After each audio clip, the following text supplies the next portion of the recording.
Hey everybody, welcome back to the show. Just want to say glad to be back with you guys. Uh, I'm sure Dave and Kerry are as well. Um, I don't need these guys don't need any introduction. If you don't know who they are, today's your lucky day because you're going to find out. Um, I'm excited. I'm at a loss for words because I was checking my screens and making sure all my buttons were pushed. Somebody in my comment chat the other day said you need to make you a go live list to make sure you check all your buttons, cross all your T's, and dot all your I's. I'm like, yeah, you're probably right. I think I got that down now, but every once in a while I get amazed by something. But I'm glad you all made it back. Hopefully, we're going to have a good conversation. As always, if you have a question for us, make sure to put a cue by it so that I can pick up on it, catch everything, and we're excited to see you guys. What's going on, fellas? Y'all been excited about tonight or what? Excited to be here. It's good to get on with you guys on a Saturday evening or a Sunday morning, depending where you are in the world. How are you doing, Kerry? I'm doing wonderful, thanks. Yeah, excited to be here too. I've watched you guys with Kip several times now, so yeah, happy to join. Absolutely. Glad to have you with us too, sir, and all the great things. I mean, there may be some people in the audience that don't know Kerry from Homestead How and all the plans and things that you got going on, but I guess I take that for granted. So um, with the movie coming up, and not just the movie, but like he was on my show earlier this week and talking about your own personal journey. Uh, and how it's affected you and everything. So I've been looking forward to it and excited. I know Kip went live earlier. I said, "Hey, dude, what are you doing?" He's like, "I missed everybody." I was like, "Well, you could have just come on the show with us, brother." Well, you made the thumbnail. I'm like, "That's just a thumbnail, man. You like family, come on." But I understand he's been taking time with his family, and that's respectable, and I appreciate that, and that's something to be admired. And I find that you know a, more important as well. So, what about you guys? What I guess that'll be my question. I'll start the questions off tonight before they get started. Like, what do your guys' family think about the YouTube stuff? Like, I know it's a lot of work and a lot of this and a lot of stuff that you don't realize at first whenever you get started. But so Kerry, we'll start with you, Kerry, because I know you've been doing it 8 years. What does your family think about it? Oh, good question. It depends on who you ask. Some of them are just sick of it because always like, hey, we got to film something, got to do something. Others, like my daughter Emma, who's some people know here, a carnivore with me now. She's kind of enjoying it. We did a live stream earlier. She's been a little nervous to go on camera, but I haven't pushed her at all. She wants to because she's finding it a good way to be accountable. As she's on her 32nd day of being a carnivore now. Um, so yeah, it's been pretty good for me personally. I love it because there's so many videos that I've done that I can look back on, like from 6 years ago, 7 years ago, 8 years ago, and it's like, wow, these are really good family memories. I said this. I recently hit 100,000 subscribers, which that was my goal on YouTube from the beginning. And one of the best parts of that is like someday, God willing, if I'm an old man, I'll be able to look back at all these memories, like when they were first moved into our homestead and things like that. So I like it for that reason as well. I probably would have frankly quit YouTube a long time ago if it wasn't for that reason. So that's awesome, man. Dave, what about you? What's your Um, thing? my family are kind of like, yeah, just like, why are you spending so much time in front of the computer? That kind of thing, you know. Why do you occasionally walk around the house with a blue wig on? That kind of stuff, you know. Right.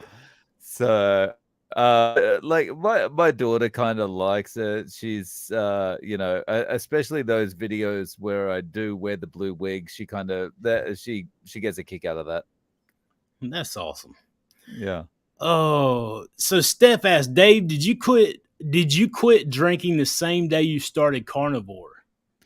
I did indeed. Well, if you class it as carnivore, the first day I started, it was keto, and I was keto for a little while, but But basically, yes, same day.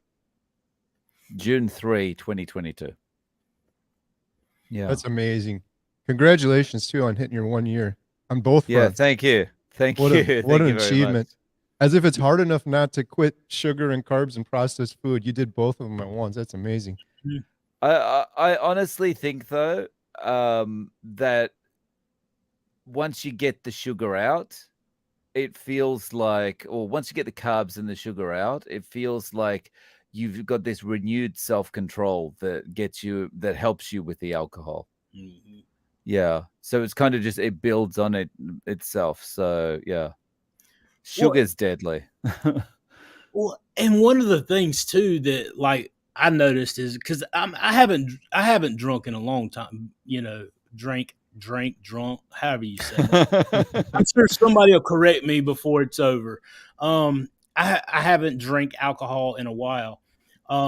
However, like coming from the depression and all those kinds of things, and the way that it's affected my mind, I often compare the depression and the shape that I was in. The only thing close to comparing it to is, being in a whole different frame of mind, almost like alcohol, So I don't know, man, that I can't imagine. And I've told you before, this is no secret. I'm super proud of you, man. And I wanted to congratulate you on your sobriety for as long as you have as well. And, but that's the only thing that I have to like to compare it to with the depression, because unless you've been in, that depression is so dark and so deep, but it's not much, as far as being the mind frame, I guess you would say, as Yeah. as because I think everybody that goes on carnivore overall is going to be so different minded about it once the nutrients start pumping in, and I guess it's hard to explain, but it definitely clears stuff up, and I've heard everybody talk about that. Go ahead, Dave. I 100% agree. 100%. And that's, people will say, oh, I could never do that. I could never do that. But they don't know what's going to shift once you start doing it. They don't know what's going to change about your mindset and everything else once you start doing it. Mm-hmm. Absolutely. One thing I was going to say on the drinking front, I don't know if you guys get this, but we had a bunch of family over, family reunion. And when they hear about my way of eating now for 82 days, I keep getting this comment of, you should just eat regular food in moderation. And it is always annoying to me. I don't want to compare eating food and sugar as an addiction as bad as alcohol or another drug. But to me, it's kind of, for me, I just have a highly addictive behavior. So I look at it kind of like I quit sugar, I quit carbs. So I can't just do that. I can't have a piece of birthday cake in moderation. Some people can, but I can't. But that was one comment I probably heard like 10 times when we had this big get together. It just drove me nuts. Just eat in moderation. I'm like, okay, good for you. You can do that, but I can't do that myself. I think a lot of people that find themselves on carnivore are in a similar boat. They're people that just don't do moderation. Like I don't do moderation at all. It's all or nothing. Most of us don't. And what's odd to me about that is that would be like me saying, hey, Dave, why don't you just have a couple of shots of Jack Daniels instead of the whole bottle? Yeah. It just shows you how warped our minds are, and it's generally accepted as it's just moderation. It's not that stuff is toxic. It's that you just have to moderate the toxicity, that doesn't work, It's the proper human diet. And I know it gets repetitive and whatnot, but like, it's what you're putting in your body. You cannot make building blocks to run your body off of something that does not provide what it needs. So if you go back to putting the wrong thing in, you're going to go back to being how you were before you started putting the right thing in. So I think it has to be the mental transformation. 100%. Susan asks, how do you think mRNA affects the beef we eat? That's a good question. Dave, you want to take a stab at that one? I'm going to go with, in my total 100% uneducated opinion, I'm going to go with it's probably not going to be good. Mhm. It's probably not a good thing. But I mean, I don't know. I have no qualifications to speak on it, but I guess not good. Yeah. Kerry, what about you?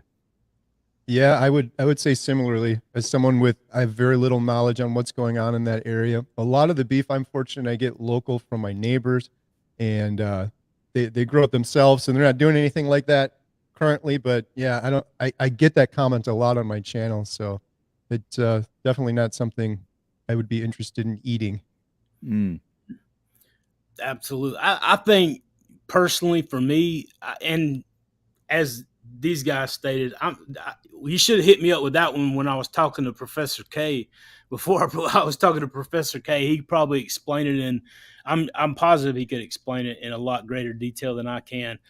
I don't think we need to add anything outside of how it's always been to give us what we need. Our ancestors ate what they killed whenever they were out hunting, and I think honestly that's adequate enough. I mean, I don't think that if you should in a perfect world we could go back to that same setup and make it here just fine.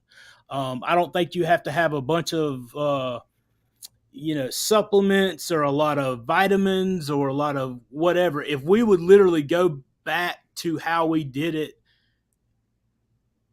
5, 6, 700 years ago, whatever, um, it would be adequate enough. And I'm not saying they didn't have crops and grow fields, but I can guarantee you they didn't have McDonald's and Burger King and swing by the Aldi's and swing by the Publix and whatever you have, wherever you are to pick something up. It's warped our way of thinking. It's made it so accessible that we can throw it up or have as much as we want, and it throws a monkey wrench in everything. So I don't think they need I don't think they need anything injected into them. But there again, back to the I'm not I'm not adequately qualified to speak to that much more than that. Let's see. You guys, if you got any questions, put a Q bomb and We got a question at 9:12 Eastern from, it's just jumped, from DB. there you B go. Metz. My husband was wanting me to ask you all to make carnivore more interesting. He says he's getting overdosed on the rich steaks and stuff. Okay. He's not used to eating the same thing every day. Who wants that one? You guys are both looking excited. I'll take a shot first if you don't mind, Dave.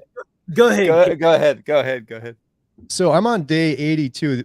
These guys have been going way longer than me, so they'll probably have a better answer than me. But I haven't gotten too sick yet. Maybe after day 82 I will. But I've been eating regularly the same things. But recently, and Carnivore Kip can probably speak to this a little bit more, I started smoking meat, and it's been a game changer for me. I did a couple where I reverse sear a steak, smoke it on low and slow for like 2 hours, and then sear it. And oh my goodness, it was a game changer. I said to Emma the other day, I was like, I kind of wish I didn't do this because it's so delicious now. Every time I want a steak, I got to go out and smoke it. So that could be one thing. Just try preparing it differently. Other thing too is we'll switch it up every now and then and have it's mostly just beef, butter, bacon, eggs for me, but every now and then we'll add some shrimp or salmon. And then the last thing I'll say is just different cuts of steak. I feel like being in this for a while now, I'm noticing how meat tastes differently. Like if I have a sirloin steak versus a ribeye steak, there's really some big differences. I don't know if that's just because I've eaten so much steak now, but I could close my eyes and tell you what type of steak I'm eating. So, yeah, that's what I would say. What do you think, Dave? So I actually don't eat steak very often. Basically, I only eat ground beef, and um, I have just never. I was worried at the start that I would get bored, but I've never ever have actually reached that point, and that might also be because I'm just doing one meal a day, but I look forward to the meal in the morning, and then I'm quite happy once I've eaten. I'm very, very full, and then I never even think about food again. So yeah, I haven't experienced that. How about you, Shawn? Um, I think that the variety that people want is directly linked and connected to the addiction, is what I think. I think that we trick ourselves into thinking that we need a variety, or that we get bored with something because it's not going to be enough. When I think that's part of the addiction. We think that we're not, because I used to never hardly eat steak either. I didn't want it. My wife can attest to it. Anybody who took me out, I would never get steak. It was always hamburgers or hot dogs. And if you think about it, we think we go off of variety so much whenever we eat the standard American diet.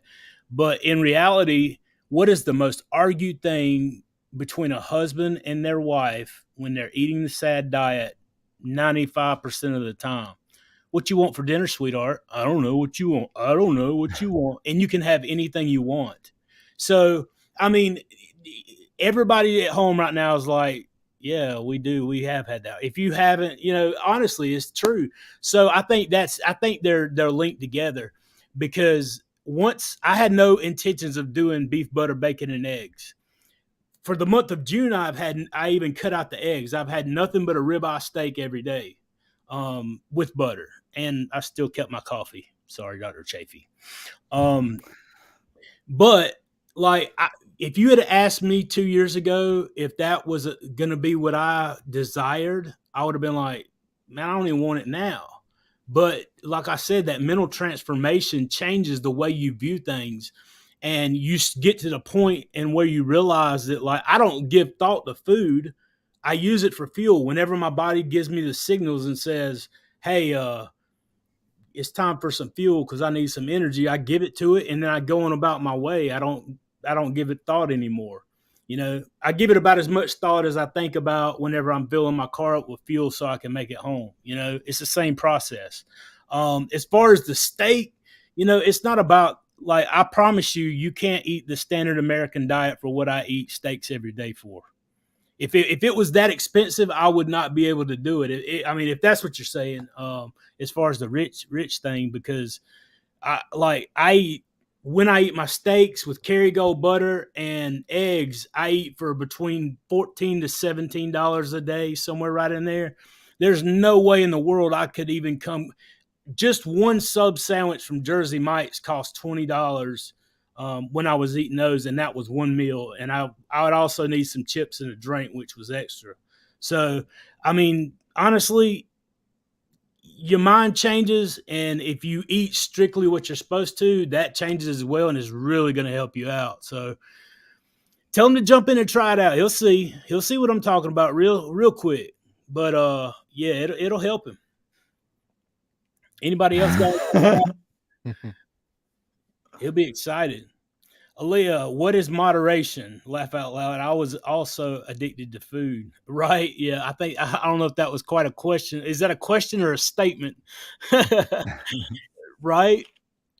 Oh, 100%. let's see here. What is dirty keto? Oh, hello, Eve.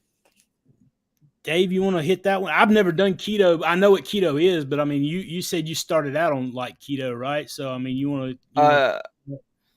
I from talking to someone the other day, because I was discussing this in an interview the other day, and I think dirty keto means different things to different people, but we kind of reached the consensus that dirty keto tends to be like, eating all the keto bars and all that kind of thing. So anything that's labeled keto that's in a package, because at the end of the day, it's dirty. It's not going to be good for you. Mm-hmm. Well, and that's kind of like dirty carnivore. A lot of people talk about dirty carnivore. Like, if you're eating carnivore and you still keep the sauces or spices and stuff. If it's not an animal product and comes from an animal, then it's not carnivore. Like, if you don't see what a lion's eating, it's not carnivore. Do I think people should run around with their carnivore badges being like, let me see your ingredients, like that? I mean, no, I don't think that's like the whole process of it, but at the same time, I mean, if we're going to call something what it is, the only way that we can distinguish the difference is for it to have defined, limits, Yeah. So, Yeah. I mean, I guess that's kind of the same thing. Kerry, you got anything to add on that before I go to this next one, sir? Yeah, I did keto for years on and off. And yeah, I agree with Dave. Dirty keto would be, that's what really messed me up on keto was all those keto products.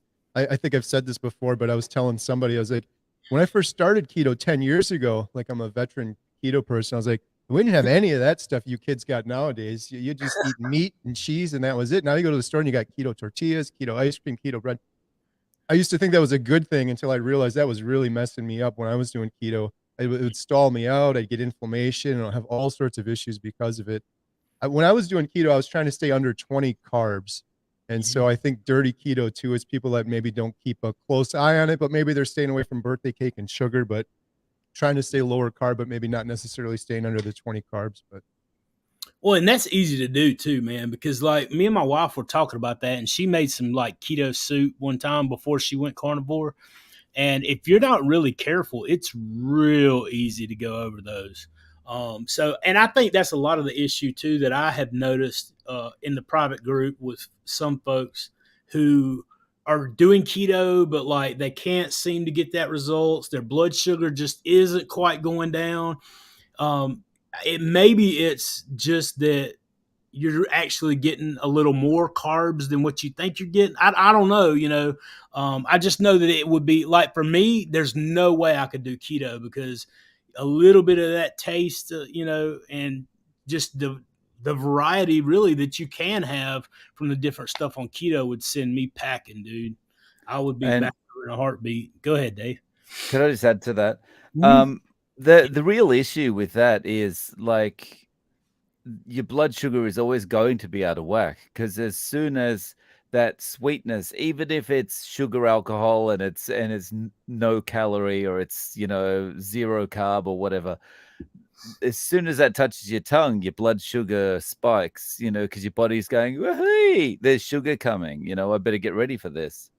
Absolutely. And yeah, so you're always driving yourself haywire, and that's, I guess, why it's so easy to fall back out of keto. Mm-hmm. Yeah. Absolutely. We got to keep our minds on it for sure. D says, what does a normal eating window look like for you? For me, no, I'm just kidding. For me, like whenever I was doing intermittent fasting and I was planning on it, and even now, I would eat at 10 and about 2. So I tried to keep it in like a 24 window. I started out at what is it, 16:8, I guess, window, and then kind of just moved it together. But now it's just literally I ate at 10 and 2 every day, and I just don't think about it. But I also don't purposefully plan to intermittent fast anymore. What about you, Dave? Dave, do you intermittent fast at all? Yeah. So after I'd been on this diet for about 2 weeks, I guess, I started one meal a day by accident. And so I'm coming up on my 12-year anniversary. 12-month anniversary of one meal a day. See how time flies? Yeah. So yeah. How about you, Kerry? yeah, I do 2 meals a day, one day, usually between like noon and 6. I'll have like bacon and eggs, and then maybe a patty, ground beef, burger patty or something later. And then the next day I'll usually have like a ribeye. I always tell people though, I get this question a lot. I always say it just, so many people will be like, what do you do? What do you eat? Like, what is this? Like, they're going to copy it. I always tell people, you got to be really careful. Everyone's so individual and different. My daughter, Emma, for example, she's like half my weight. She eats more food than I do, being a carnivore for 32 days. And if you Mhm. think about it, it makes sense. I have more body fat. I've lost a bunch of weight, but I still have more to lose. So when I go in ketosis, I'm burning the body fat. Emma's like a twig. She hardly has any. So she has to eat more just to maintain. So I always tell people it's always different. And even for me, if you ask me maybe 3 months from now, maybe most of the fat will be gone. Hopefully I'll probably be eating a lot more than I am now, or maybe I'll go to 2 meals a day or something like that. So I think it's different for everybody, but yeah, I don't plan it either, like you guys.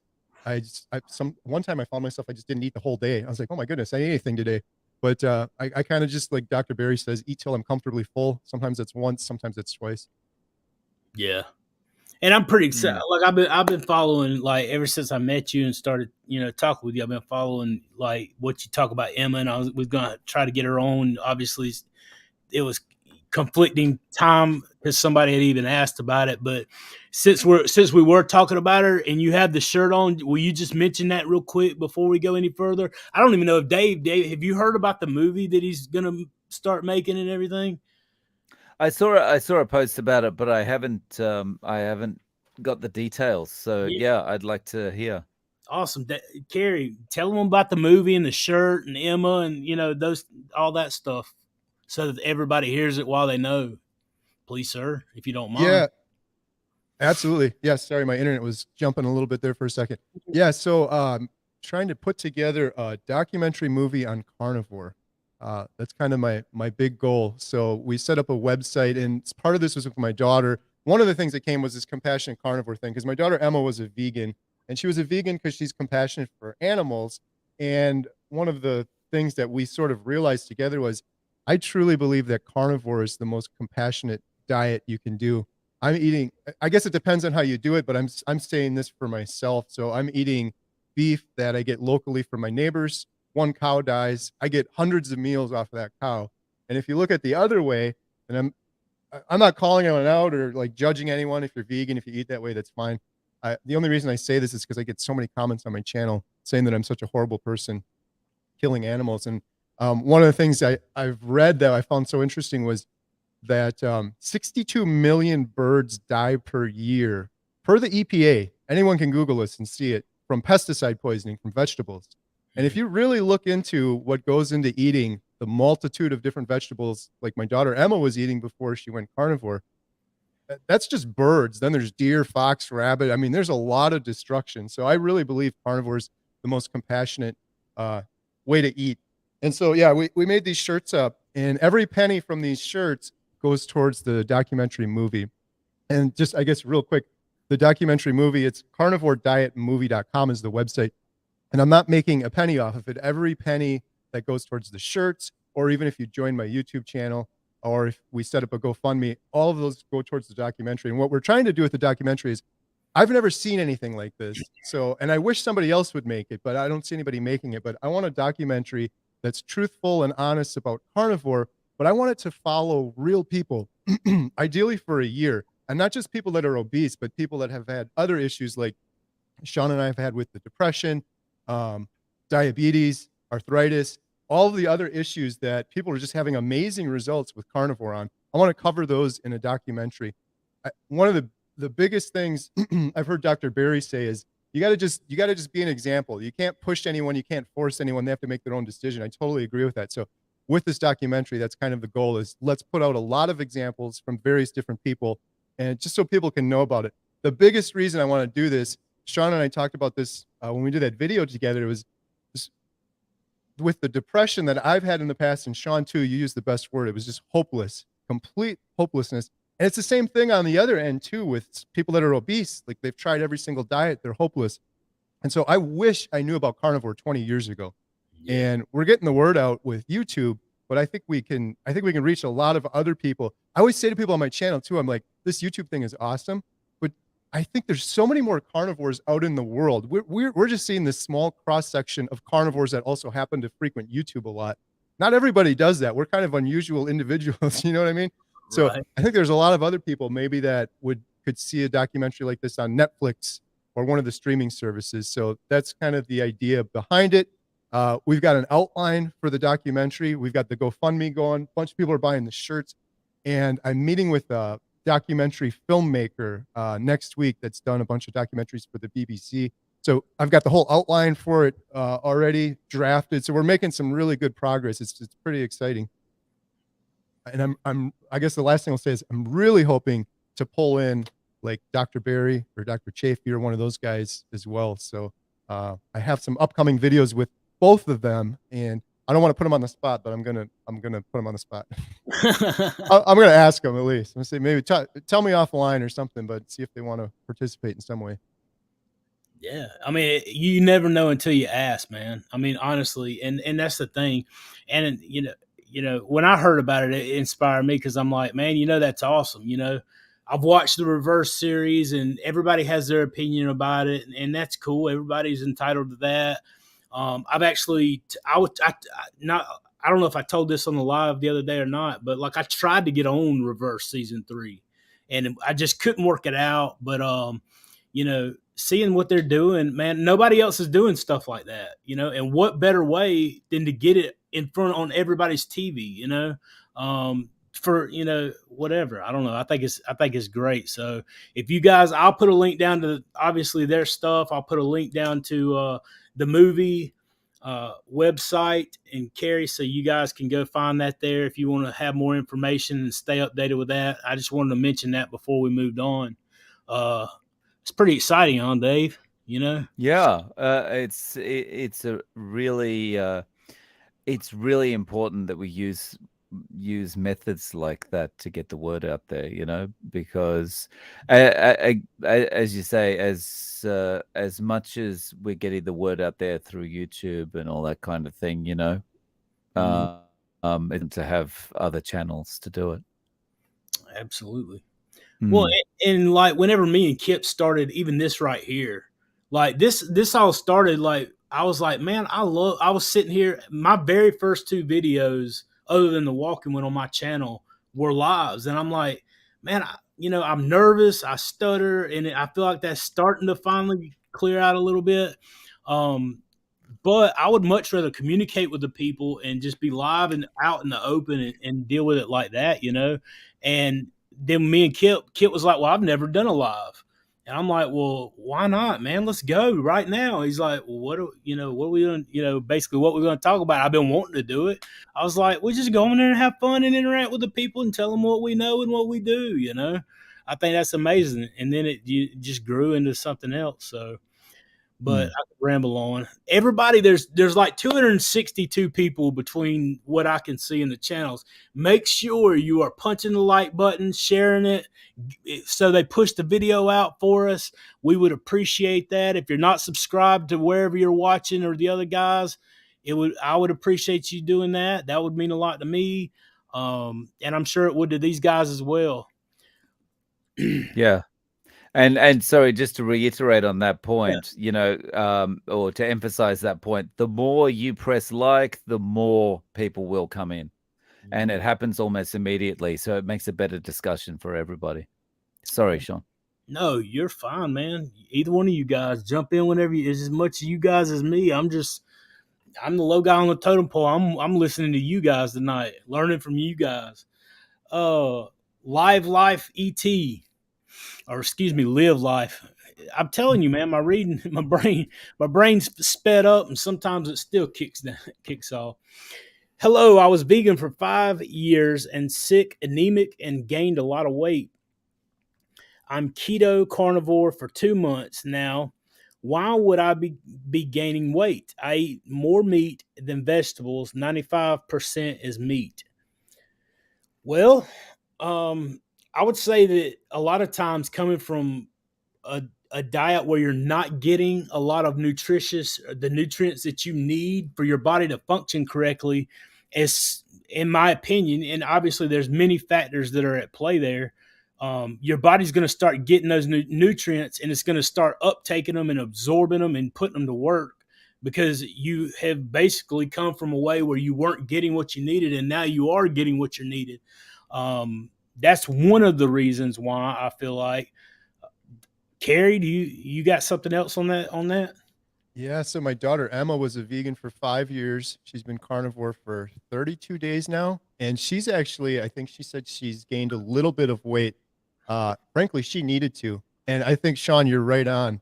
You could see like a light switch go off when she switched the first time she ate bacon, which is her favorite food now too. Like who doesn't love bacon, right? But I think that's what happened is her body was just starving for these nutrients. She feels so much better. Her sleep's improved. Everything's improved. And I think her body's just like, give me more, give me more. And she's consuming more, and her body's putting on a little bit of weight because of that. So Yeah, I don't know what else it would be. And like I said, she's actually eating more than I am, and I still eat a pretty good deal. But yeah, I think that's what it is.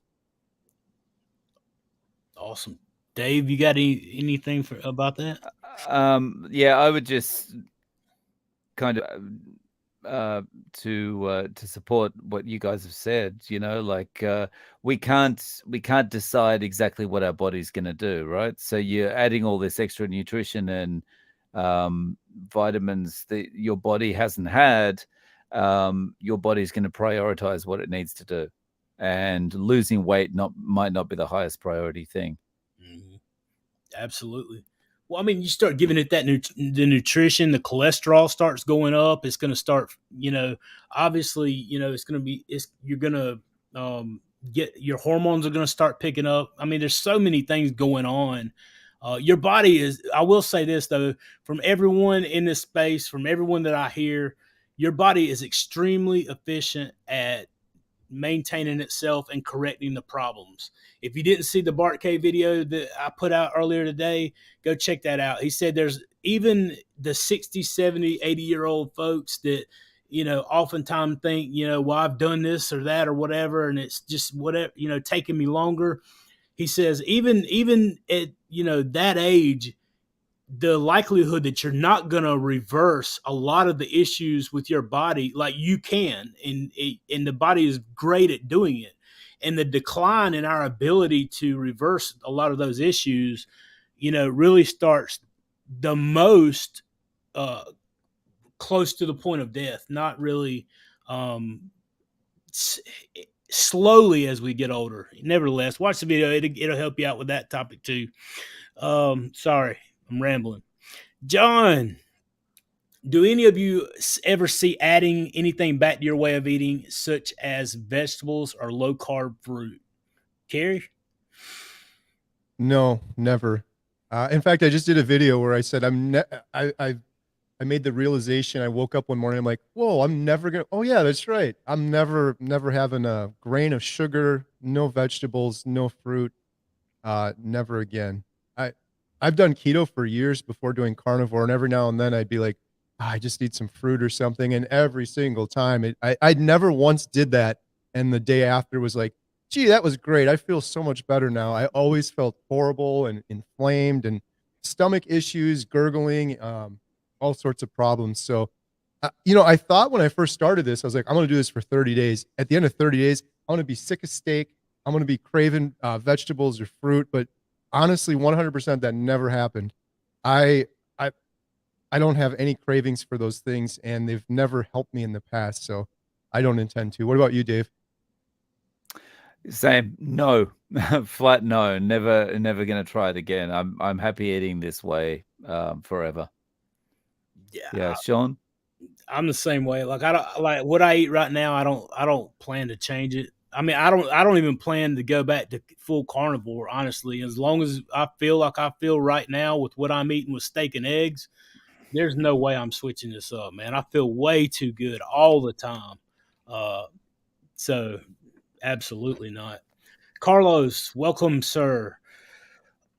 Do either of you, do either of you have an ultimate goal, weight loss, looking shredded, etc.? Dave, what about you, man? You got an ultimate goal of where you want to be at? So shout out to Kip. Kip fixed my weight issues around my middle by telling me to give up cheese or suggesting I give up cheese. But the ultimate goal for me now is just to build my chest and maybe my arms a little bit. They're still a little bit Michael Gregor-ish, but yeah, fix up the arms and the chest. How about you, Kerry? Initially I had a weight loss goal, and I've reached that goal. And that was one very interesting thing. Is like I said, I did keto for many, many years, and I could never get down to 185 pounds. At my heaviest, I was 260. But I got pretty darn close on keto a couple of years ago, and no matter what I would do, it's kind of like you were saying, Shawn. It was like it was amazing. My body would just hold on to it no matter what. I was getting so pissed too. I was like, I'm gonna do a 5-day water fast. I did a 5-day water fast. I still couldn't get down to the 185. And on carnivore, I was able to hit that. Um, Now I'm trying to get maybe 10 pounds lighter, but I don't really care about it that much. The biggest long-term goal for me is, maybe this is kind of an unusual one, but I don't want all of these amazing things that I'm feeling on carnivore to become normal to me. Uh, that's one weird thing with the human brain. Like, the way I used to eat was normal, and now I feel like I'm living in the twilight zone when I see people eating that way and doing things like that. And it's just weird, like how the human brain, we take things for granted. Just like we're talking to you guys, and there's hundreds of people on here, or flying in a plane. It's pretty amazing if you think about it. But we're just like, oh, that's normal. There's a plane up there with a couple hundred people flying overhead. So yeah, I'm rambling now, but I don't want these things to feel normal. My sleep has been amazing. My mood has been awesome. I said in a previous video, I've never been happier, where I don't want anything. I want for nothing anymore. The carnivore's been so great. So trying to avoid having that become normal and taken for granted, I guess, would be a long-term goal for me. That's amazing, man. Like, it's the contentment and it's almost like, I hate to use the word of euphoria, but I mean, it's almost like a euphoria. It's not like a high euphoria, but like I'm at peace euphoria with, like, I don't have aches. I don't have pains. I don't have like super stress.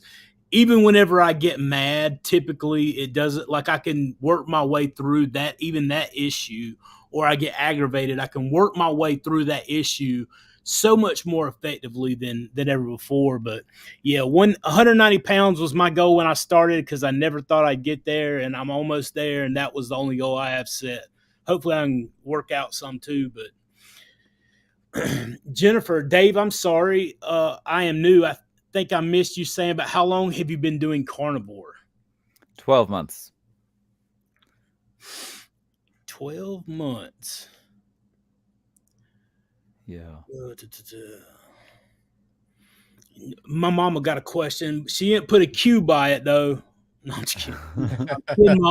I apologize, Mama. Don't hurt me. She'll spank her 40-year-old son. She don't play. What are your recommendations for snacks? Sometimes I just want a snack, and bacon is all I know. I was gonna say bacon, but you took it. Like, Kerry, you got it. I know Kerry has. Kerry's probably got something. What about? Sure. Today I tried a snack. Actually, it's good timing for that question. I tried the carnivore snacks. I don't know if you guys have seen those. I know there's carnivore crisps, carnivore snacks. They're very expensive though. Honestly, I was gonna try these snacks and then maybe promote them on the channel. I don't think I'm gonna do that. They're very good, and if you're traveling, I think they're great, but they're very expensive.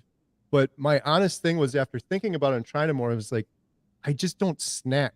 I eat a big steak or something, and I used to snack before carnivore, but I don't ever really get hungry. I guess the closest thing I have for a snack or grabbing something that's quick and convenient would be hard-boiled eggs.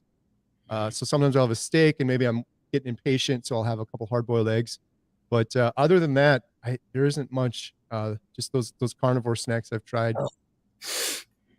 Anything for you, Dave?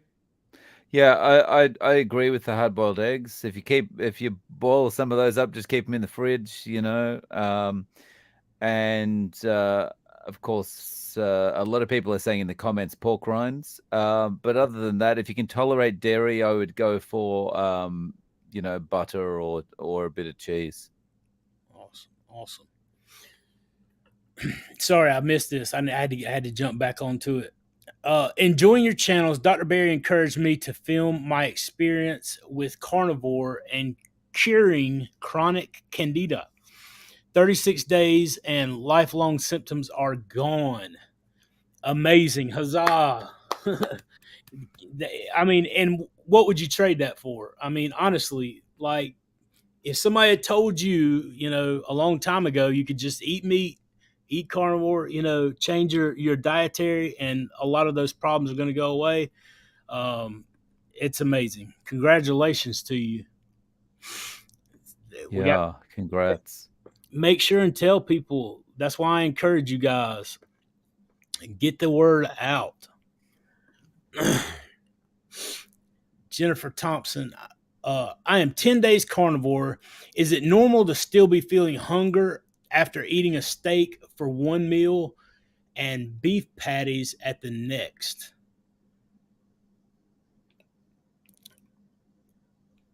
You- Go ahead, Dave. Sorry. I would just say 10 days is a really short time to evaluate anything.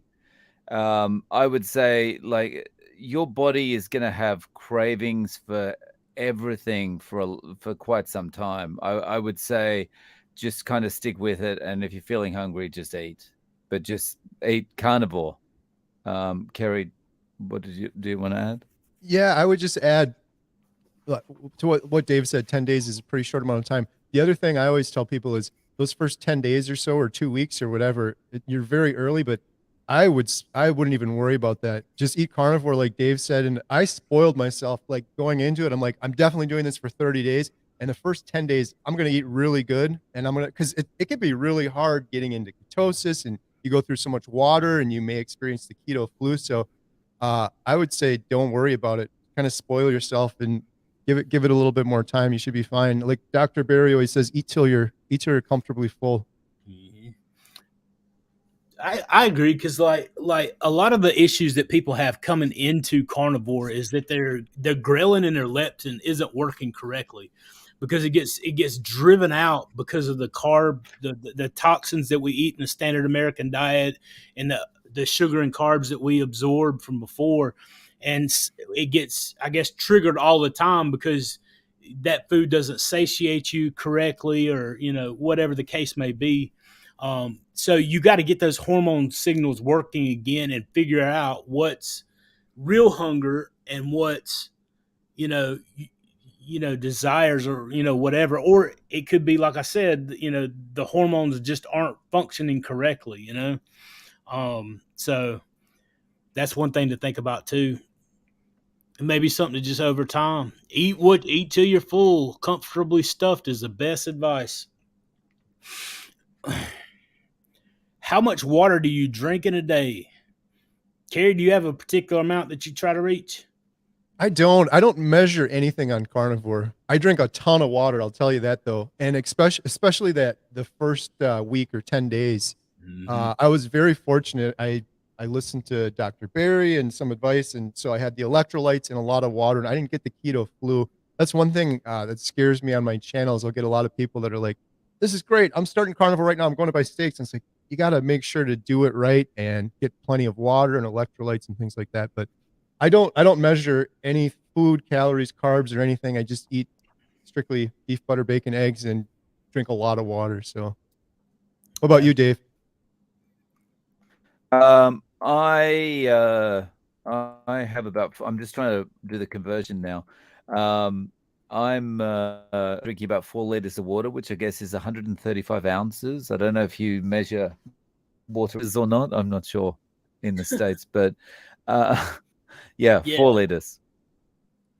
Yeah. So, yeah. Like, all right. All right, I got you.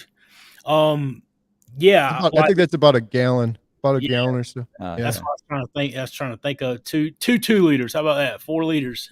2 liters. How about that?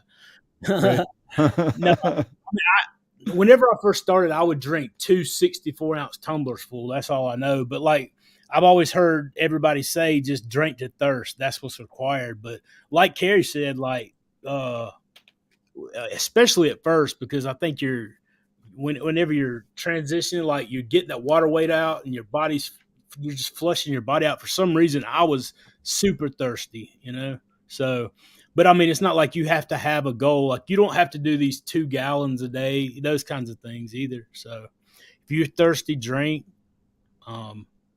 But make sure, if you're doing carnivore, that you keep a check on your electrolytes. You don't want to just drown out your electrolytes and flush your system out to where that becomes an issue either. So Susan says, what is ketovore? Is that like dirty carnivore? I'm transitioning from 5 years clean keto to carnivore. So ketovore, so to the best of my understanding, keto is 20 carbs or less per day. ketovore is 10 carbs or less a day. And then carnivore obviously is 0 carbs. And that's the best way I've ever heard explained. You guys have any different I've explanations? heard I've heard the same thing. I've heard Dr. Barry and Nisha say exactly what you just said, but I guess with the distinction that it's actual carbs and you're not discounting for things like fiber and stuff like that. So, which is very important, because when I used to do keto way back, you would always look for that fiber, like, oh, I can get a couple extra carbs in here for that, but that's straight up carbs. Same definition. Yeah, you're talking about like the net carbs thing, like you would see on the Atkins bars and all this kind of. Yeah. I remember that kind of stuff from way back. Yeah, I think what you said sounds right to me as well. But yeah, so I guess ketovore is kind of dirty carnivore. Right. Yeah. Close enough. Oh, let's see here. Think about it. Says, is there a good protein drink that goes along with carnivore? Is plant-based or whey better? What about fiber such as Metamucil? I am over 60. Dave, you want to take a shot at that? I don't know, like, which one? Okay. That's why I'm asking. So, look, first, let me put out there, I'm not a doctor. I know not what I talk about, but so look, I would say I don't think you need fiber. If you're eating enough fat, you don't need fiber. My experience, you can control what's going on down there based on the amount of fat that you eat every day. Right. If it's coming up way too fast, then you need to reduce the fat, and vice versa. And as far as a protein drink, I would say neither plant-based or whey. I would say focus on eating steak and and bacon or whatever you want to eat to get your protein. Don't worry about trying to get it in liquid form. Kerry, did you want to add anything? No, that was good. That is a big question I get. Fiber. It's just, from my perspective, it has not been an issue at all. I don't need any fiber at all, and I'm regular and happy and normal. I always tell people too, they're like, well, do you go less often? And I'm like, yeah, it's because I'm not putting all that junk in I used to. I mean, prior to this, it was breakfast, lunch, dinner, snacks, junk food, and it's just a bunch of waste in, waste out. So now I go every couple of days, but it has nothing to do with constipation. It's just normal and regular. So yeah, the only thing I drink is water. That's it. So I don't know, Shawn, do you have anything else? The main thing that I would say is unless there's a specific reason why, don't drink your protein, man. You don't have to drink your back in the day they would say don't drink your calories. People would say, that drink a lot, they would say don't drink your calories, it's not good for you. Well, I mean, I just carry that over, and just all protein is not created equal. So yes, you may be able to drink your protein shakes and your whey protein, but there's different amounts of absorption and your body's ability to use that. So the best way that we are designed to get protein up, absorb it, and use it is through the meat of animals. So that would be my best shot at that. The furthest away you can get from plants is what I'm realizing is the better, because as Professor Cave has said today, they put off the toxic stuff that destroys our body. So I hope that helped. And the good thing about I'm over 60 is you're still alive and kicking, and it's not over, brother. So, or sister, it may be a sister. I don't know. Think about it. I'm trying to think about it. Whoever it is, you're still alive and kicking, and there's still chance and hope for you. Oh, let's see here. I'm sorry. I'm trying to pull this. We got a super chat, but I'm trying to figure out why it won't pull up. There we go. Kimberly Lanes, I think ketovore is a good label for anyone who doesn't want to be criticized in how they do their carnivore. And I get that for sure. Well, absolutely. I feel like personally that everybody can tolerate a different level, and people have to do what's sustainable for them. And while I feel like for me, BBBE is the best thing to do, and I suggest, if you got a lot of weight and you want to see it gone quick, that'd probably be the best thing from my experience for you to do. Maybe ketovore is where you want to be, and that's what you can sustain, and or maybe it's keto, maybe it's low carb. It's all that on the ketogenic spectrum is way better than the standard American diet. So that's what I suggest. And people need to realize that not everybody can just jump on one thing or the other. So anybody, you guys want to add anything to that? No, I just was thinking, it just made me laugh a little bit. When I was doing keto for years, how much keto would get criticized. People would criticize me for keto. I'm like, I'm thinking about it, I was like, I'd eat a salad for lunch, a salad for dinner, and like maybe some chicken or something. And that was just crazy to so many people. And meanwhile, it was usually people that were just eating horrible junk food. But yeah, I totally get it with the criticism. I think there's a lot of people in the carnivore closet, so to speak, because it's just not worth talking about it. Mm-hmm. That's it. Dave, you got anything to add? No. Look, yeah. I mean, only to say what Kerry just shared there is certainly my experience as well. I remember 20 years ago doing Atkins, and you're doing Atkins, you're still having a salad or something, and you're having high quality foods, but everyone was looking at you like, what are you doing? So I think the way people look at carnivores now is, the way they looked at low carb or keto back then. I mean, it's easy, man. It's easy to get, because what you're telling yourself to keep you accountable to the diet may be that this is the only thing that you can do. This is the only thing that's right. In my case, and I'm not speaking for anybody else, I'm speaking for me. This is what you need. This is what you have to do. Focus on this, do this, focus on this. Until you're like, this is the only way to do it. Focus on this. And then everything else outside of that becomes just the wrong thing to do, the difference between ketovore and carnivore is like that 20 carbs. Come on now. It is like, that's 20 carbs a day. Total carbs is nothing, you're still eating a mostly meat diet. I mean, I don't know. Maybe somebody else sees something I don't see, but that's where I'm at with that completely. Cynthia says, have any of you cheated on the carnivore diet? If so, did you reset, and how long did it take to fix it? Well, I'll start off. I won't even pass that one off. Yeah, I have eaten off plan. It's been the same thing every single time, and it was Texas fajitas. Other than Thanksgiving, when I went to my brother's house, I did have the regular Thanksgiving meal. I have not had bread the entire time. I always had limitations on myself because I had a plan in place that if I ever ate off plan, this is what it's going to be, and it has to be confined to one meal. There can't be enough for leftovers. I have parameter. I had a plan. Like, once I got going good on this, I made a plan, and that's why I suggest so much for others to do the same. But what about you, Kerry?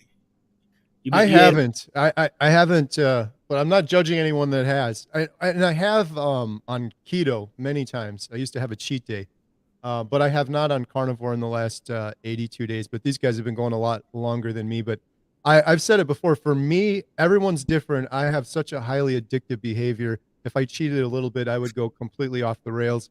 I treat it like I was addicted to a horrible drug for 42 years, and I was able to overcome it. And so I'm not going to go back like we were saying earlier. If I was addicted to heroin and I quit heroin after 42 years, I wouldn't be like, oh, I'll go have a little bit on the weekend, because it would just ruin me. But that's my particular mindset. I've always had a very highly addictive behavior. So yeah, what about you, Dave? Yeah, I think, Kerry, I'm very similar to you. I haven't cheated, and I would link carbohydrate and certainly sugar very similar to the way I would alcohol. If I have another drink, then it's just all on again. If I have another ice cream or piece of bread or whatever, it's all on again. Like I just can't control that. So now that it's out, it's got to stay out. I feel like a loser. Hey, Like, I said this to you the other day, though, Shawn. You've done nothing wrong, my friend. 243 pounds in 1 year. I think you did just fine. It's unbelievable what you've done. well, I'm so weird that way. Like, I'm so on the other end. I'm just freaked out about it. This is kind of funny, but I've actually had a reoccurring nightmare a couple times now. It was a birthday party in this nightmare, and someone threw a piece of birthday cake and it hit the wall next to me. And in slow motion, just a little piece of frosting was coming right towards my lip. I'm like, no, like slow motion. I swear I've had this dream like 3 times now. It's like my worst fear, like that hits my lip. when you start out, like I've heard that a bunch of times in our group, and I used to have that stuff. I have woke up when I was transitioning, like the first month, like going into carnivore, because it was like months before I even had the plan, like my cheat plan. And I don't even want to call it a cheat, because honestly, can you really cheat if you have a plan for it? Like if I was going to eat something other than what it had, it was literally a decision, because that's all I've done. Cheating, I think, is like you just slip up and have this or whatever. But it was eating off plan, so you can call it whatever you want to call it. But that same nightmare, that's how I knew something was different, because like I'm having nightmares about my food now. Like I've had nightmares about all kinds of stuff. Food has never been included. So I think we covered it all. And how long did it take to fix it? I eat so strict and all the time that like I could tell that my mind wanted something, off plan. But as far as my body and my weight loss, I never like. Usually, at most a day or two, I would like see the scale not move. But then like I said, I was back on plan the very next meal and hammering it out. And I always tell people that your body rejects the toxic food whenever you get it used to eating this way, the same way that when you were eating the toxic stuff, rejects the good food then. So just the opposite way. And maybe I'm wrong in that. I don't know. Oh, that's funny. I like that story.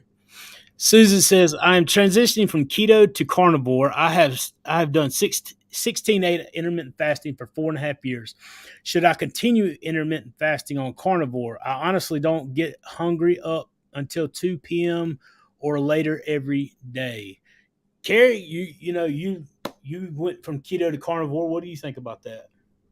Yeah, awesome comment, Susan. I've seen you comment quite a few times. Appreciate it. I would just kind of try and see if you're doing fine on keto. I would say do it. I know there's lots of other benefits to intermittent fasting all around. So if you can do it, do it. But if you start up and you're like, oh, I'm a little hungry, don't kill yourself, especially that first 10 days, like we were talking about earlier. Like I said, I went into it and I said, I'm going to do this for 30 days. That's it. And I'm going to plan it as much as I can, have as much control as I can in those first couple days. I'm going to have some big steaks. I'm going to spend more of my budget those first couple days just to make sure I can get through it. So I would just say, do what you can, try it, see how you feel. And if you're still a little hungry, go ahead and eat until you're comfortably full. Mm-hmm. What do you think, Dave?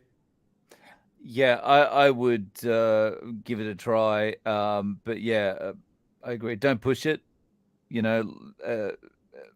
If you feel hungry, just eat. But if you're comfortable in intermittent fasting on keto, it's probably going to be all right on carnivore. Mm-hmm. But yeah, if you get hungry, then don't be afraid to lash out. Shawn. Oh, I agree. I can't really add a whole lot to what you guys have said. I mean, I would just fill up on what you can have, make it sustainable, because no matter whether you're going from keto to carnivore to BBBE, or BBBE to the lion diet, you're going to go through a transition period where your body is cycling out whatever you're getting out of the food that you were eating before. And it's going to affect you a little bit differently from what I've seen. Even going over to what I'm doing now, I'm just eating steak and butter with my coffee and water this month for the challenge, and just getting rid of the eggs. I can tell a difference in my body. So let's see here. I already hit the super chat. I must have been like, I'm way behind, dude. I'm like 30 minutes. Ain't no telling where we made it. Wick says, if you had to choose one thing, what do you feel like the best changes you've seen from carnivore are? Man, who wants to take that first? I'll take a shot. Go for it. That's a great question. There's Yeah. been so many. For me, it's been sleep. I think there's a bunch of downstream effects because of the sleep. So I guess that's why I'm picking sleep. But I used to snore for years before going on carnivore. I haven't snored in 82 days, and my sleep is just so much deeper. I wake up and I'm so rejuvenated, so relaxed. I haven't been sick in 82 days. I think if you get proper sleep, it helps your immune system and lots of other things kind of downstream. And I don't know. I've seen a couple of podcasts with this guy. His name is Matthew Walker. He's a sleep specialist, and it was very interesting. He was saying like so many people don't realize how important sleep is. A lot of people will be like, "I got 8 hours, I'm good," but his point was you could get 20 hours of sleep, and you could wake up with big bags under your eyes, and you didn't get into that very deep, important regenerative sleep. And I feel like on carnivore was like the first time in my life I've gotten into that sleep. I used to be on a CPAP machine before this, and I was snoring all the time, and so the sleep has been the biggest one for me. What about you, Dave? For me, it has to be the arthritis, because it just becomes so debilitating and so exhausting to walk anywhere that it's just there's a lightness in my body that if I ever get a twinge in the knee that had the arthritis, I'm like, oh, I remember what that was like. Okay, yeah, I'm never going back there. So that has to be the biggest thing for me, I think. Shawn, how about you?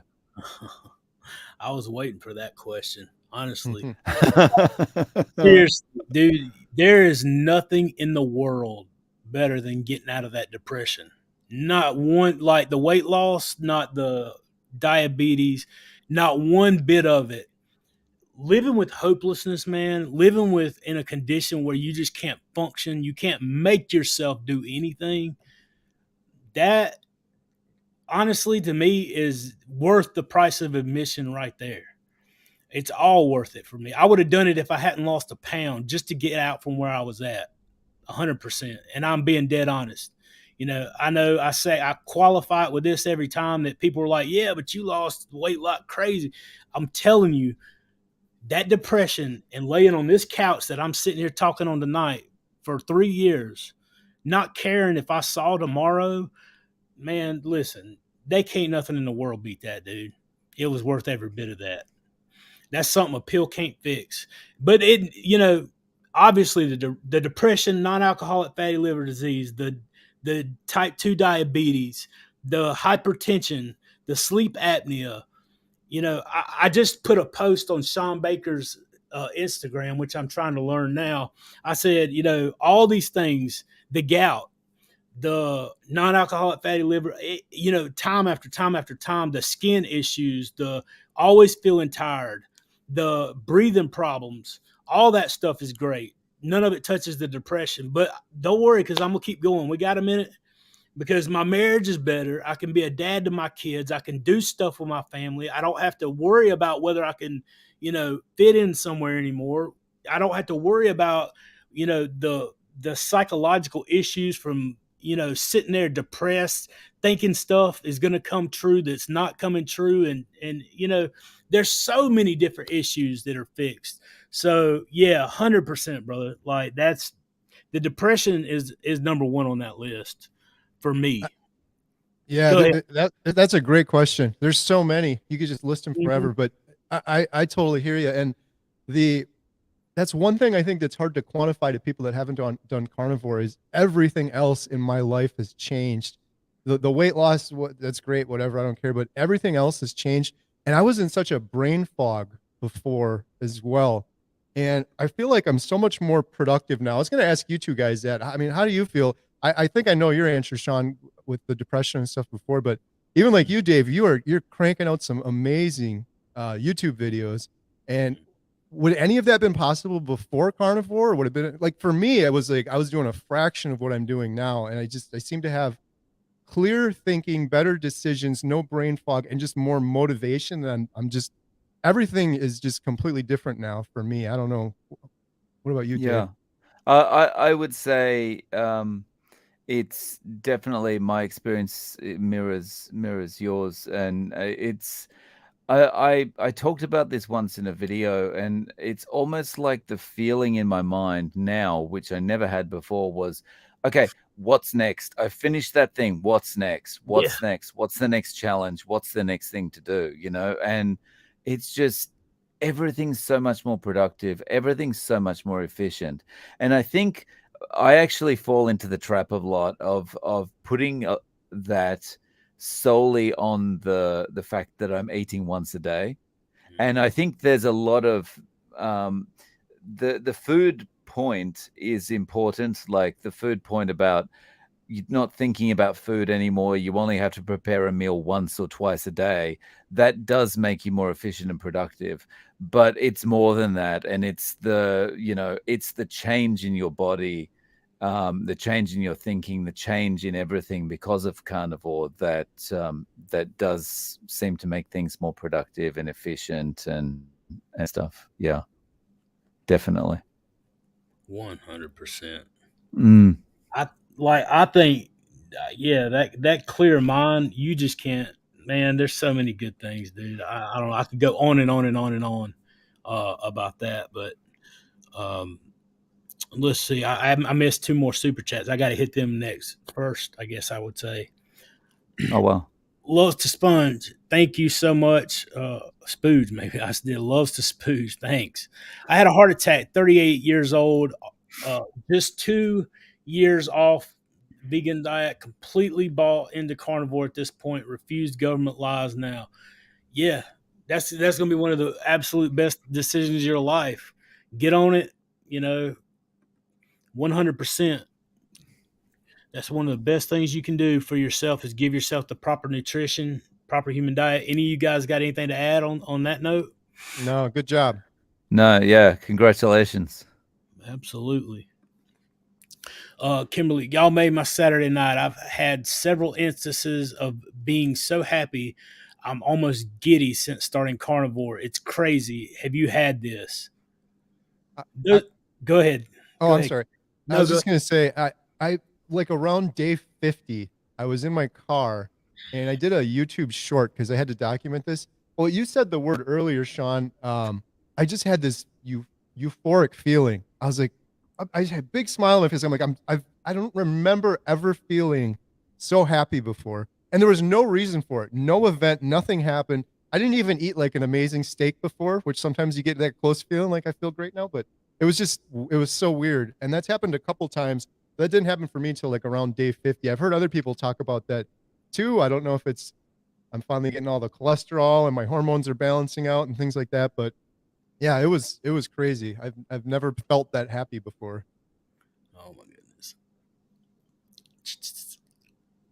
Well, I hate to be the bearer of bad news, guys, but like I completely I had to switch over scenes to find the super chat because it popped up and I lost my place in the question. So I guess what I'm gonna do is start with the very next one that I come to. If I missed your question, either put it back in the chat or put it in the comments underneath the video. I apologize, but I had to switch scenes or switch screens. Blame it all on me. Oh, did we finish that question? I'm sorry. I'm like just at a loss right now. Oh, yeah. So I had the euphoric feeling, Dave. You? Oh, I had a similar experience about 2 months in where I was just walking to work and I was like, oh, wow. Oh, yeah. This is weird. This is weird. And it's interesting we're talking about this because I remember watching another carnivore's short, Kent Carnivore. He's got a short where he had been doing it. I'm not sure of the time frame, but it was it was a month or two after he started, and he had to pull over to the side of the road and record himself just talking about it because he was like, this is unbelievable, like the depression just kind of lifting, That that feeling of euphoria, man. Like whenever, like the walking video, when I said motivation follows action, that's kind of where that came from, because I felt so good. Like I literally went walking on my own. Like it's not a big deal to a lot of people when they can just go walk. I hadn't walked in a long time. So not only was I not used to walking, and obviously you can tell from the video that I didn't do it very much. Like me deciding to go out there and do that, like because I had so much energy, I felt so good. I'm like, man, I'm bouncing off the walls. What in the world can I do? So yeah, that euphoria is amazing. Like I feel like there's times, and it wasn't just one time. I mean, it's like, I hate to describe it as like that high, but it's like it as I gradually cleaned out my diet, that became how my body felt. And I mean, it's not like that weird. I think of euphoria as like this feeling you get whenever you're in a state of highness or something like that, affected by something, medication or something. But I mean, it's almost like a weaker form of that, not like the feeling in your body, but like a sense of peace and, just feeling better, so much better than you normal before, Does that make sense? Mm. But yeah, that's awesome. Thank you for the super chats. Thank you guys for the support. Hit the like buttons, man. Hit the likes, push the videos out. I got 75 folks on mine, and I got like 69 likes. So almost all of you guys have hit it. I appreciate you guys doing that. I hope that I can't see their channels. I hope it's the same way. Push the videos out. Let me get caught up on some of these questions. Do muscle mass increase on carnivore without exercise? This is a real I know you're not going to lose muscle mass eating the protein and fat. Do you guys have anything else better for the exercise muscle mass without exercising? I didn't do hardly any exercise for the first several weeks, and the last couple of weeks I have been. So I've been like lifting weights and things like that. It seems like I'm building muscle way faster than I have my entire life. It could just be a bias because I'm very enthusiastic about carnivore, but I don't know. I know like bodybuilders and stuff, they eat a lot of protein and that's all I eat. So it feels like muscle goes on a lot easier for me. It could be just an anecdotal experience, but that's what it feels like from my perspective. What about you, Dave? Yeah, I would say exactly the same thing. It feels like it does build easier, and even if you're not really doing much, it seems that you are maintaining at least, a good amount of muscle. Yeah. Absolutely. Let's see here. Scrolling through. Yeah. That's going to be one of the nicest things. And I think it was the first interview that I did with Bart, Professor K, excuse me, on his channel. We talked about, how to grow, the proper way of growing and maintaining that muscle mass. So, one guy on my channel is actually underweight and trying to gain weight. He's on the opposite side that most of us start out at, and it's protein and fats is going to help you do it. Even some of the elite folks that Professor K has worked with, they're seeing tremendous increase at a better level than they would have seen if they weren't eating the proper human diet, if they weren't eating the fat and protein only. It takes about, from my understanding, what he said, for them, it takes almost, between 6 months and a year even for that to move in a lot of times, or can take up to that long for them to see that kind of results in their training whenever they just switch over to it at that level. But it does happen. So that's cool. Being able to grow bigger, faster, get stronger. D says, Kerry, how long did it take you to not feel depressed anymore? That is a very hard question to answer. I had horrible depression for years, and when I found keto, this was 10 or 12 years ago, that was the first time I noticed I could lower the depression a bit. But I was on so many different pills at that time. I would go to, I don't know what you guys have experienced, but I would go to the doctor. They would try me with one of these SSRI pills, and then they'd say, I know you're in horrible, suicidal, terrible depression, but just try this pill. It's going to take 3 months, and then we'll see after. It's not going to work for 3 months. You need to give it 3 months. So luckily I got through that 3 months and it didn't do anything. I just felt like a zombie again. And then they would up the dosage and then they would up it a third time. And then I'm 9 months in and then they're like, oh, that one didn't work. Let's try another one.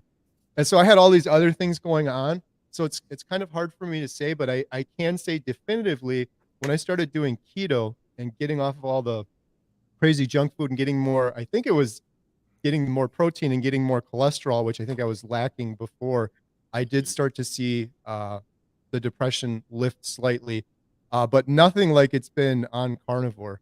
And so when I started carnivore, I had some depression and I had really bad anxiety, but it wasn't to the level of depression I had in the past. I would say maybe around day 30 is when I really noticed it for me. And I guess I want to be careful saying that because everybody's so different. But I think it was around day 30 for me, especially with the anxiety. And from day 30 now to day 82, I haven't had any, like not even an inkling of depression or anxiety. And I was one of the most anxious people before. I think I said this before, but for my for my business, I would sometimes have to have conference calls with customers. And I kid you not, I would be on my lunch break before the conference call, and I'd be like, if I just drive my car into the tree, I can get out of doing this phone call. And it's just a phone call. It's just talking on the phone with somebody, but I would get so anxious about it. And I have none of that now. I heard someone talk about depression before where they're kind of like, when it's really, really bad, you're in a storm and it's like hail coming down and you can't stand up. You can't get out of bed. Even if you want to, you can't do anything. And I've had that level before. And then always after that, I've always had a little bit where it's just maybe it's just raining or drizzling.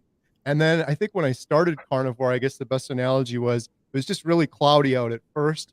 And now when I look up in the sky, there's no clouds. There's just it's unbelievable, but there's just zero anxiety.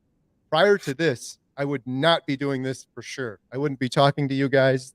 I would be crashing my car into a tree instead of doing this. I would have been so anxious. So sorry, I wish I had a better answer for you. There's so many variables. I would say around day 30 is when I noticed it on carnivore. What about you, Shawn? Because I know that was your big thing. It was probably about around the same time. I know it was under that video that I made was on July the 3rd, and I started in April. So April, May, June, July. So there's no like within 3 months. I mean, I think it was between 30 days and 60 days, right in that time period, because I had felt so good and just like done all kinds of things around the house and whatever that I was running out. I'm like, all right, so we're doing a challenge to walk. I'm definitely got to do something. And we went on vacation. I came back and made that video. So it was like 30 to 60 days, somewhere right in there. And that, like, it was, I was a different person. And I mean, you know, most of you guys have seen the video with me and my wife on the channel, and she, talked about it as well.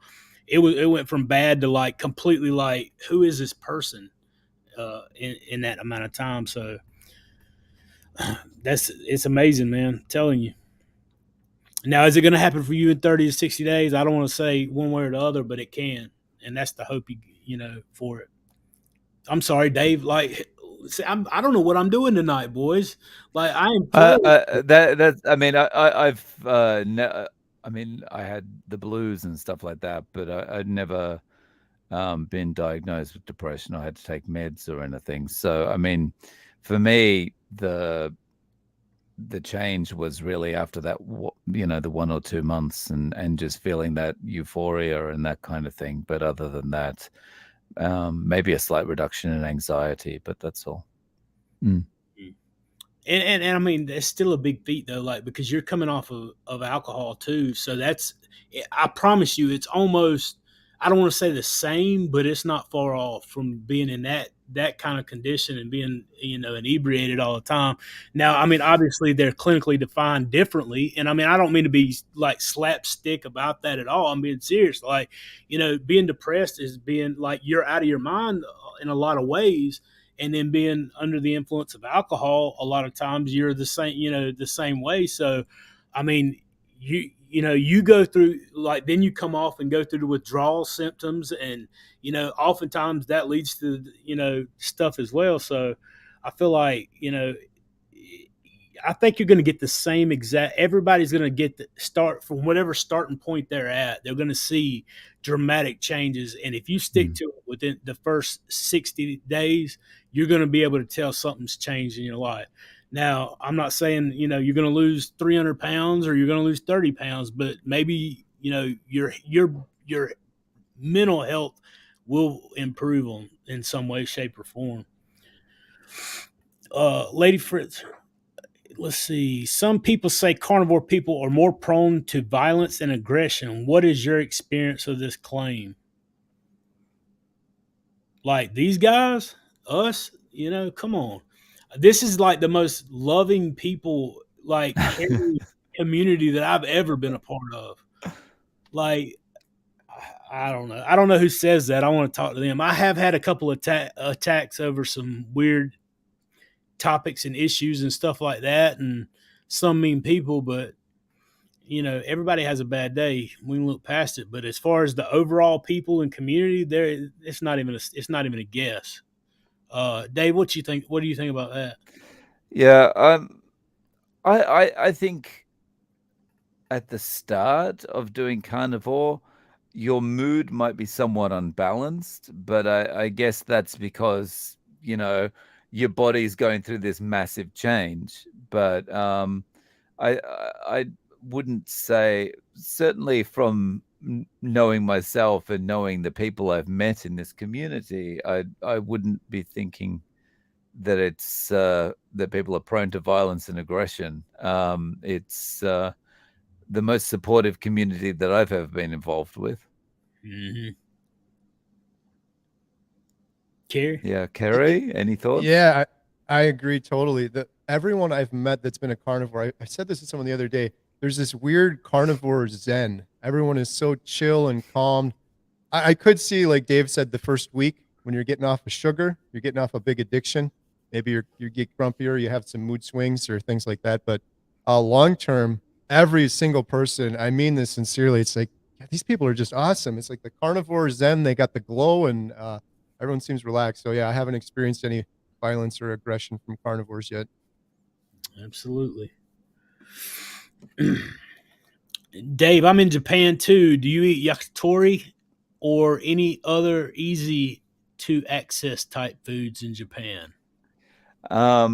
So Kelsey, I don't eat yakitori, and for anyone that's not sure, yakitori is just chicken on a stick, grilled chicken on a stick. And that is that's only because I'm not a fan of chicken. But for me, I just go out to yakiniku restaurants all the time, and that's grilled beef restaurants, barbecue, Korean barbecue style restaurants. So you can often find tabehodai restaurants, which is basically all restaurants. You pay like $35, and you can just eat all the meat that you want for 2 hours. So they'll just keep bringing it to you, and you just keep grilling it up. So for me, that's the best thing in Japan. It's yakiniku.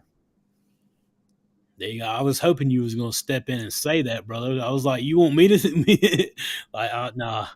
Thrifty Reseller says, how much are they? I don't know do you guys know what she's talking about? Maybe the snacks you were talking about or something. Like, if you have to just put it in the comments, like what that is. I know we don't have long because I know Kerry's got to take off, but if you'll put it in the comments, I'll try to look for it. How important do you think it is to take supplements like Dr. Berry's recommended Keto Chow Daily Minerals? I wouldn't necessarily call the Keto Chow Daily Minerals a supplement. I guess it could be defined that way. It's electrolytes, and I feel like if you need we have to have sodium, we have to have magnesium, we have to have potassium. The daily minerals actually has iodine and trace minerals in it as well. Some of those, like your body literally has to have. Some of it you can get from meat, and some, like sodium, you're not getting that from your meat. So enough to maintain homeostasis in your body or proper levels in your body. So as far as other kind of supplements, I don't know. I guess it all kind of depends for me where your blood levels are and what you're comfortable with doing. I mean, I should be taking vitamin D, and I don't, but my vitamin D is low. Um, the keto chow, if you're having cramps and you take some sodium and it fixes it, you're gonna take sodium next time you have that same cramp. You guys got anything different? Yeah, nothing really to add to what you've said, Kerry. No, sounds good. Get them keto chow. I mean, it doesn't have to be keto chow if that's the thing. Like whatever kind of brand you want. I mean, it could be. They've got Element. You can make your own. They've got Redmond's real salt. You can do. There's what is it, Soleil water or whatever, however you say it. There's many brands. I'm not saying you got to buy Dr. Barry's brand or you got to buy this person's brand. I don't. That's not the thing at all. I don't. As long as you get what you need for your body, wherever you get it's fine. 50 days in now, was vegan 6 years. Why, when I sweat, does it burn and itch my skin? Anyone experience that? When you sweat, it burns your skin. Maybe I don't even want to. I don't want to guess at that. I would go see a doctor. Maybe I would be considering going to the doctor too. Yeah, I would go to if you anything that's burning you, that's coming out of you, I would probably get that checked. I don't know how else to say that. I don't mean anything bad about it. Shawn, that you summed that up perfectly. Anything that's burning you, that's coming out of you, you need to get it checked. That's yeah. I don't know what else to say. I was going to say that would be a good question for Dr. Barry on his live Q&A, but you're right. You should probably go see someone about that if it's burning. Get in there. That would freak me out. I would. Carnivore Kip, who is that guy? He's supposed to be here with us. What are you doing, man? you think you're getting a day off or something? No, I'm just kidding. Who wants to see the video of me doing yoga dressed like a dude? Man, I ain't messing with you no more. I love that guy. Oh, is putting lemon juice in your water considered not carnivore? I don't know. What animal does lemon juice come from? No, I'm just kidding. Yeah, I mean, maybe it's not carnivore, but I used it whenever I stopped drinking sodas to get on drinking just water. So, I mean, you do what's sustainable. I don't know if it's considered carnivore or not. Depends on who you ask and how they feel about it. But you got to do what works and sustainable for you. So, obviously, I'm not going to get through all these questions. How long you got to go, or Kerry, or I got a little time left. Okay, let me push it on then. Or Dave, you got to go. I got about 10 minutes. Okay, all right, let's get it in. 10 more minutes. I'm still at like 30 minutes ago questions. I probably missed some because of the mishap on the screen. Oh, let's see here. DL, what advice do you have for a pack-a-day smoker? I think of quitting daily, but haven't been able to. I wonder if carnivore is more dangerous for smokers. Either of you guys smoke? I used to. Used to? Nope. I would say I know how hard it is to quit smoking. When I was a smoker, I thought of quitting every day as well, and just couldn't, and I'd go, okay, today's the day I'm going to give up. And then I'd get to work and everyone would be out having a smoke. And so I'd be like, okay, I'll just go and have that one with them. And then, the cycle starts again. I would say, obviously you've got to do what's right for you and your body, but I would think that being on carnivore would be good for you to give you this a little bit more self-control to kind of kick the habit. My personal experience is just that carnivore just gives you so much more power that you didn't feel you had before over your impulses, that it might just be what you need to, when you do get that urge to say, okay, no, I'm just going to leave it for now. I don't know. Do you guys have any thoughts on that, Kerry? I've never smoked, so I think you answered it perfectly. I don't have anything to add.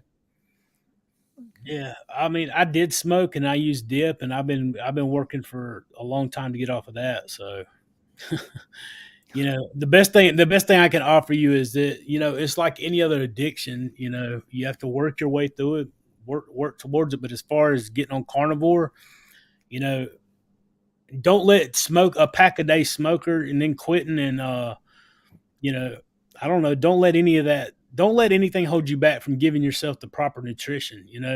We're really efficient at talking our way out of doing what's best for us and finding anything we can to be the justifier. You know, I don't think carnivore, as long as you're human, the carnivore diet is for you because it's the proper human diet. It gives you all the essentials that you need in the way that you need them, so for your body to use them as the building blocks that it needs to continue on. And that means if you're a smoker, if you're a drinker, if you're, whatever it is, as long as you're human, it's for you. And that's what I've heard the experts say, and that's what I would absolutely have to say, no matter what it is. Any thoughts on iron poisoning? Nothing from me. I haven't heard of that before. That sounds like a good Dr. Barry question, or maybe Dave has something on that. I don't know. Yeah, no, I would agree. Sounds like a good Dr. Barry question. Yeah, I would ask Dr. Barry or Dr. Chafield, one of them. But like the only thing I can tell you about that is having donating blood. To the best of my understanding, your iron starts going up. But as far as iron poisoning, I mean, I don't even know. Like, are you saying, are we going to get iron poisoning from eating carnivore? Or I don't really. Maybe I need clarification on the answer for my or the question myself. Um, you're not going to get iron poisoning from eating the carnivore diet. Not that I've heard. Oh, you guys see anything I missed anywhere?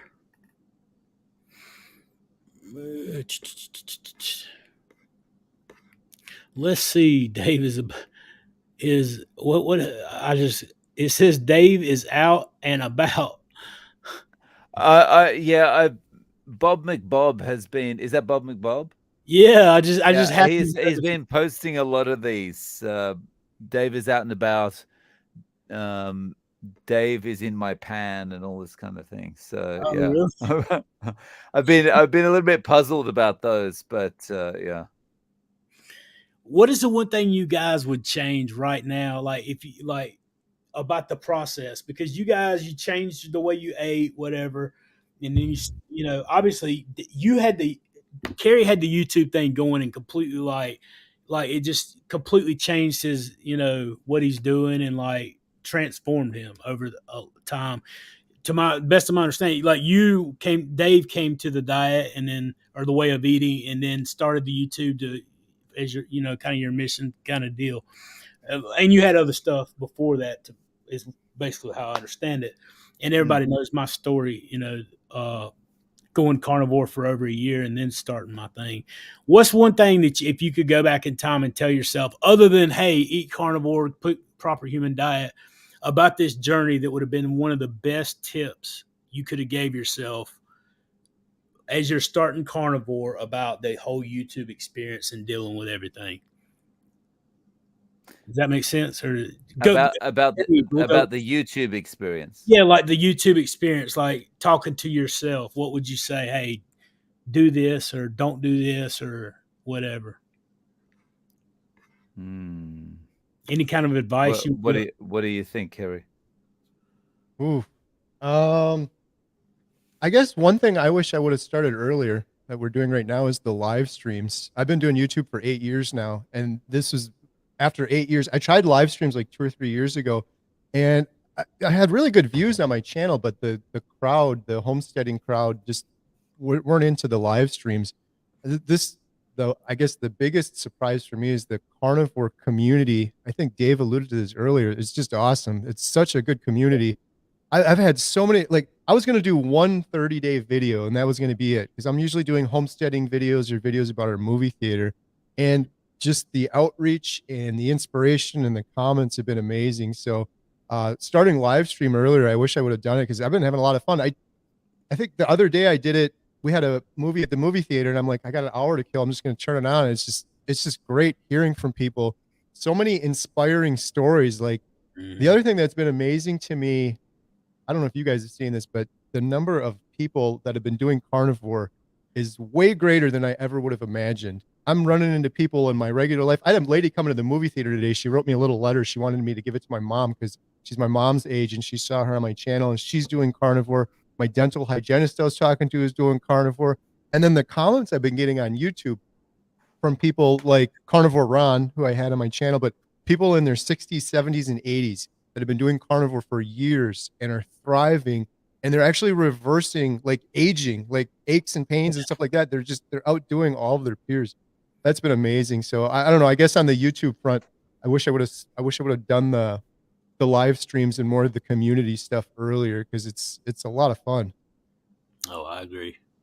Yeah, the love and support. I mean, it can't be emphasized enough. And that's why anybody that gets started in this, that's what I tell them, get involved in community because you're going to get to know these people. And I don't know everybody and I try to keep up with everybody, but like the people that are involved all the time, always in the chats, watching Dave, watching Kerry, watching me, watching Ken Berry, you get to know each other. And it's almost like you're traveling this journey together no matter where you are and building a community. And that's so important because there's lots of people out there who don't have that support system in place. So it's critical. It's important. And I guess we'll close out on this one, guys, because I know it's been about 10 minutes and Dave's got the jet. But Dave, have you ever visited the US? Yes, I used to work there. Yeah. Go back to, when was it? 1997. I was working in LA. So probably I've heard from people that, I should probably have broadened the number of places I visited while I was there, but I was only there for about 3 months. So I was working in South Figueroa Street, and also working across and living across the road worked, which was not good for my drinking. So even though you have to drive everywhere in LA, it's really convenient for your alcohol abuse to live one block away from where you work, because so you can and walk past a few bars on the way home from work. So yeah. But I enjoyed my time in LA. Awesome. Yeah. Well, you got to come back, and then me and Kerry and all of us guys can get together and meet up and have a meetup. No, Yeah.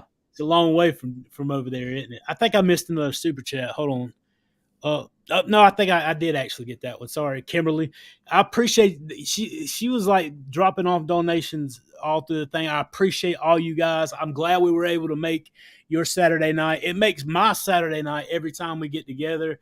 That's why I think it's critical to hang out and continue to do that. You guys encourage me a ton, not just you guys in the chat. I love getting to know you guys and answering what questions we can, a little bit of encouragement. I love getting with these guys that come on the show, man, and forming relationships and friendships and working together and putting other people together. And no matter, you never know what's going to come of it. It all helps the mission. It all helps the goals. We're all working together, and it forms a tight community and builds it stronger. And the more people we can get involved and the more people we can reach, the more hope that we spread. And, then we're going to see our mark on the world. Obviously the diet's not the only thing, but it's a dang good place to start. I said it before, I'll say it again. I'm glad you guys could show up. I appreciate these guys being here and me being able to be with them and them having me and us coming to each other later. Kerry, obviously, I'm looking forward to the movie, and that's all my rambling, guys. I know y'all got to go, but y'all got any last words you want to say before I shut it down? Tell everybody good night. Kerry? Just thank you. This is awesome. I really appreciate it. Appreciate you both, Dave and Shawn. This was a lot of fun. Thanks for having me. Absolutely, brother. Yeah, and yeah, thanks, Shawn. Thanks, Kerry, and thanks everyone that tuned in for being such a supportive community. Absolutely. We love you guys. I appreciate you guys. Next time, Kerry, we're going to have to bring him on and have her speak for a little while, or not a little while. If she agrees to come on, have her come on and say everybody's proud of her. I've had a bunch of people on the channel ask about her, and they just want to encourage her. I think she's doing a fine job, and I'm proud of her too. But Yeah, thank you. I'll let her know. She definitely wanted to. She's manning the concession stand at the movie theater above me right now. So we're a little short-handed, but next time for sure. She's making it happen. Awesome. Yep. Until next time, guys, we'll see you guys next Saturday night. If whoever can be here, we'll see you then. Thank you guys for the support, the love, the encouragement, the donations, the gifts. And you guys stay strong and keep pushing forward. Good night. Cheers, guys.